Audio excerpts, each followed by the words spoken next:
السلام علیکم ناظرین، حضرت ابوالفضل عباس بن عبدالمطلب رضی اللہ تعالیٰ عنہ کے حسب و نسب کے حوالے سے اتنا ہی لکھ دینا کافی ہے کہ وہ سرکار دو عالم صلی اللہ علیہ وسلم کے معزز چچا تھے۔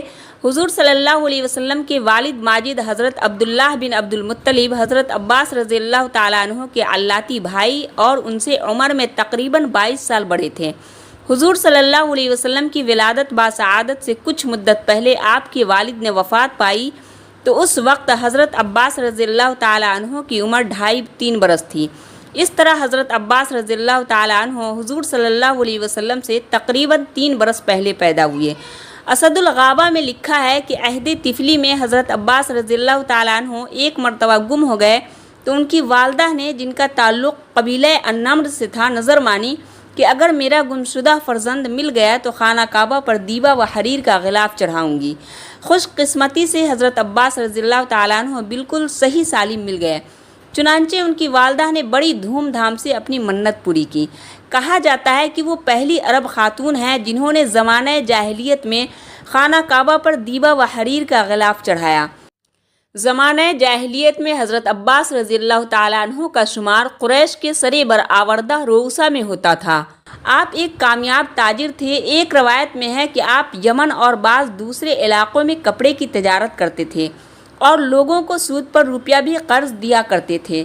طائف میں آپ کا ایک باغ بھی تھا۔ آپ اپنے سوتیلے بھائی جناب ابو طالب بن عبدالمطلب سے زیادہ خوشحال تھے۔ ابن کثیر کا بیان ہے کہ حضرت عباس کو خانہ کعبہ کا انتظام و انصرام اور سقایا کا عہدہ اپنے والد جناب عبدالمطلب سے ورثہ میں ملا تھا، لیکن بعض دوسرے مورخین نے لکھا ہے کہ حاجیوں کو پانی پلانے اور کھانا کھلانے کا منصب انہیں جناب ابو طالب نے ایک قرض کی ادائیگی کے سلسلے میں تفویض کیا تھا۔ الغرض حضرت عبدالمطلب کے بعد قریش نے حضرت عباس میں علم، شجاعت، سخاوت، سیادت، خاندانی نجابت، صلہ رحمی دیکھ کر بیت اللہ کا محافظ منتخب کیا۔ زمانہ جاہلیت میں حضرت عباس رضی اللہ تعالیٰ عنہ ان افراد میں سے تھے جو لکھنا پڑھنا جانتے تھے۔ چنانچہ حضرت عباس رضی اللہ تعالیٰ عنہ جب سن شعور کو پہنچے تو علم الانساب، علم التاریخ، علم الادیان میں مہارت حاصل کی۔ چونکہ عرب میں یہ علوم عزت کی نگاہ سے دیکھے جاتے تھے، خصوصاً علم الانساب، کیونکہ حضرت ابراہیم و اسماعیل علیہ السلام کے ہی زمانے سے برابر یہ خبر چلی آ رہی تھی کہ عرب میں نسل اسماعیل سے ہی نبی آخر الزماں صلی اللہ علیہ وسلم پیدا ہوں گے۔ اس وجہ سے علم الانساب کا بہت زیادہ خیال رکھا جاتا تھا۔ فتح مکہ کے بعد جب حضرت عباس رضی اللہ تعالیٰ عنہ نبی صلی اللہ علیہ وسلم کے ساتھ مدینہ منورہ چلے آئے تو مسجد نبوی کے پاس حضرت عباس رضی اللہ تعالیٰ عنہ کا گھر بنایا گیا۔ حضرت عباس رضی اللہ تعالیٰ عنہ کے مکان کا پرنالہ مسجد نبوی کے صحن میں گرتا تھا، جس کو خود نبی صلی اللہ علیہ وسلم نے نصب کرایا تھا۔ جب حضرت عمر رضی اللہ تعالیٰ عنہ نے اپنی خلافت کے زمانہ میں ارادہ کیا کہ حضرت عباس رضی اللہ تعالیٰ عنہ کی وہ جگہ جو مسجد نبوی کے ساتھ ہی ہے اس کو بھی مسجد نبوی میں داخل کیا جائے، اور اسی خیال سے انہوں نے حضرت عباس رضی اللہ تعالیٰ عنہ کے پرنالہ کو جو مسجد میں گرتا تھا ان کی اجازت کے بغیر نکال ڈالا، تو حضرت عباس رضی اللہ تعالیٰ عنہ کو اس سے رنج اور صدمہ پہنچا۔ اس تنازع کے حل کے لیے حضرت ابی بن کعب رضی اللہ تعالیٰ عنہ کو فیصل مقرر کیا گیا۔ حضرت ابی بن کعب رضی اللہ تعالیٰ عنہ نے دونوں کو اپنے مکان پر بلوایا۔ حضرت عباس رضی اللہ تعالیٰ عنہ نے کہا کہ نبی کریم صلی اللہ علیہ وسلم نے میرے لیے ایک خط کھینچا تھا، وہی میں نے اپنا مکان بنایا تھا، اور وہ پرنالہ جس کو عمر رضی اللہ تعالیٰ عنہ نے توڑ ڈالا ہے، یہ وہ پرنالہ ہے جس کو میں نے نبی کریم صلی اللہ علیہ وسلم کے مبارک کندھوں پر کھڑے ہو کر تعمیر کیا تھا۔ اب حضرت عمر رضی اللہ تعالیٰ عنہ نے اس کو گرا دیا اور میرے مکان کو مسجد میں داخل کرنا چاہتے ہیں۔ حضرت ابی بن کعب رضی اللہ تعالیٰ عنہ نے فرمایا کہ مجھ کو اسی طرح کا ایک واقعہ معلوم ہے کہ نبی کریم صلی اللہ علیہ وسلم نے فرمایا، حضرت داؤد علیہ السلام نے جب بیت المقدس بنانے کا ارادہ فرمایا تو اس جگہ 2 یتیموں کا گھر تھا۔ حضرت داؤد علیہ السلام نے وہ گھر خریدنا چاہا مگر دونوں نے بیچنے سے انکار کر دیا۔ بالآخر ان پر دباؤ ڈالا گیا اور زیادہ قیمت کا لالچ دیا گیا تو لڑکے راضی ہو گئے، مگر وہ اس قدر زیادہ مانگتے تھے کہ حضرت داؤد علیہ السلام کوئی حتمی فیصلہ نہ کر سکتے تھے۔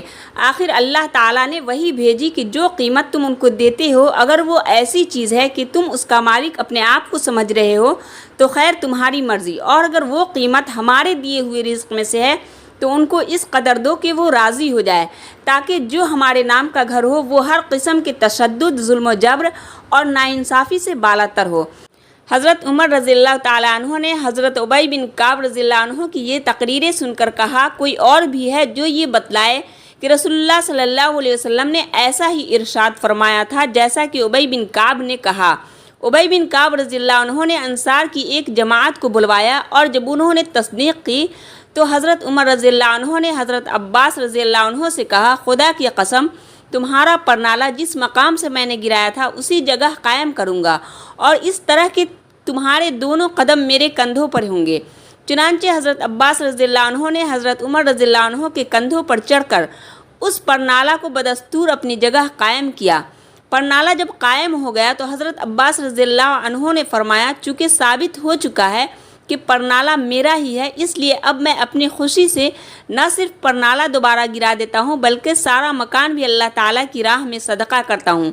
اس اجازت کے بعد حضرت عمر رضی اللہ عنہ نے اس مکان کو مسجد نبوی میں داخل کر لیا، اور آپ کو اس کے بدلے مقام زورہ میں ایک وسیع و عریض مکان دیا۔